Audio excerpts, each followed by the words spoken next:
Social മീഡിയയിൽ വലിയ ചർച്ചയായി മാറിയിരിക്കുകയാണ് രേണു സുധിയും ദാസേട്ടൻ കോഴിക്കോടും ഇരുവരും ഒരുമിച്ചുള്ള ഇൻസ്റ്റഗ്രാം റീലിന് ലക്ഷക്കണക്കിനാണ് വ്യൂവേഴ്സ്. പ്രശംസകൾക്കൊപ്പം രേണുവിന് നേരെ കടുത്ത സൈബർ ആക്രമണവും വന്നു. ഭർത്താവ് മരിച്ച രേണു ഒഴുകിച്ചേർന്ന് അഭിനയിക്കരുതെന്നായിരുന്നു കുറ്റപ്പെടുത്തലുകൾ. മോശം കമന്റുകൾക്ക് രേണു തക്കതായ മറുപടി നൽകുന്നുണ്ട്. സോഷ്യൽ മീഡിയയിൽ സജീവ സാന്നിധ്യമാണ് രേണു ഇപ്പോൾ. ദാസേട്ടൻ കോഴിക്കോടും രേണുവും ചർച്ചയായിരിക്കെ ഇരുവരും ഒരുമിച്ച് നൽകിയ അഭിമുഖമാണിപ്പോൾ ശ്രദ്ധ നേടുന്നത്. സോഷ്യൽ മീഡിയയിലെ ചർച്ചകളും ഗോസിപ്പുകളും ഒന്നും തൻ്റെ ഭാര്യയെ ബാധിച്ചിട്ടില്ലെന്ന് ദാസേട്ടൻ കോഴിക്കോട് പറയുന്നു.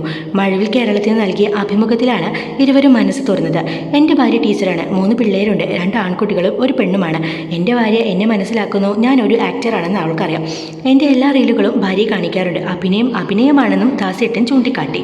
പണ്ടേ ഞാൻ നെഗറ്റീവ് കമൻറ്റുകൾക്ക് മറുപടി നൽകാറില്ല, അതുകൊണ്ടായിരിക്കാം എനിക്ക് ഉയർച്ചയുണ്ടാകുന്നത് കരുതുന്നു. രേണുവിനൊപ്പം വീഡിയോ ചെയ്യുമ്പോൾ നെഗറ്റീവ് കമൻറ്റുകൾ വരുമെന്ന് അറിയാമായിരുന്നു. രേണു നന്നായി അഭിനയിക്കുന്ന ആളാണെന്ന് ദാസേട്ടൻ പറയുന്നു. ദാസേട്ടൻ തനിക്ക് സഹോദരനെ പോലെയാണെന്ന് രേണുവും അഭിമുഖത്തിൽ പറയുന്നുണ്ട്. ചാന്തുപൊട്ട് എന്ന സിനിമയിലെ ചാന്തു കുടഞ്ഞിടു എന്ന ഗാനമാണ് വീഡിയോയ്ക്ക് രേണുവും സുധിയും തിരഞ്ഞെടുത്തത്. ഇരുവരും ഗാനരംഗത്തിൽ തകർത്ത് അഭിനയിക്കുകയും ചെയ്തു. ഷൂട്ടിംഗ് സമയത്തെ അനുഭവങ്ങളും രേണുവും ദാസേട്ടനും പങ്കുവച്ചു. ഡ്രോൺ ക്യാമറ വെക്കുമ്പോൾ തൊട്ടടുത്ത സംവിധായകരൊന്നും ഉണ്ടാകില്ല, ദൂരെയാണ് നിൽക്കുക. ഷോട്ടിൽ 3 തവണ മലക്കം മറിയണമെന്ന് അവർ പറഞ്ഞു. 4ാമത് മലക്കം മറിഞ്ഞാൽ കടലിലാണ്. രേണുവാണെങ്കിൽ 38 കിലോയാണ്, അവളെ തീരെ കൊണ്ടുപോകും. ഞങ്ങൾക്ക് ടെൻഷൻ ഉണ്ടായിരുന്നെന്നും ദാസേട്ടൻ പറയുന്നു. സോഷ്യൽ മീഡിയയിലെ നിറസാന്നിധ്യമാണ് ദാസേട്ടൻ കോഴിക്കോട്. ഇദ്ദേഹത്തിൻ്റെ മിക്ക വീഡിയോകളും വൈറലാകാറുണ്ട്. മുൻ വീഡിയോകളെക്കാളധികം രേണുവിനൊപ്പമുള്ള റീൽ ചർച്ചയാക്കുന്നുണ്ട്. ഇത്രയും ചർച്ചയാകുമെന്ന് പ്രതീക്ഷിച്ചിരുന്നില്ലെന്നാണ് ദാസേട്ടൻ പറയുന്നത്. രേണുവിനെ കുറിച്ചുള്ള കമൻറ്റുകളാണ് കൂടുതലും. രേണുവിൻ്റെ ഭർത്താവായിരുന്ന നടൻ കൊല്ലം സുധി കോമഡി ഷോകളിലൂടെയാണ് ശ്രദ്ധ നേടിയത്. 2023-ലാണ് വാഹനാപകടത്തിൽ കൊല്ലം സുധിയുടെ മരണം. വാഹനാപകടത്തിൽ മരിച്ചത് അപ്രതീക്ഷിത മരണം ഏവരെയും ഞെട്ടിച്ചു. ഭർത്താവിൻ്റെ മരണം രേണുവിനെ ഉലച്ചു.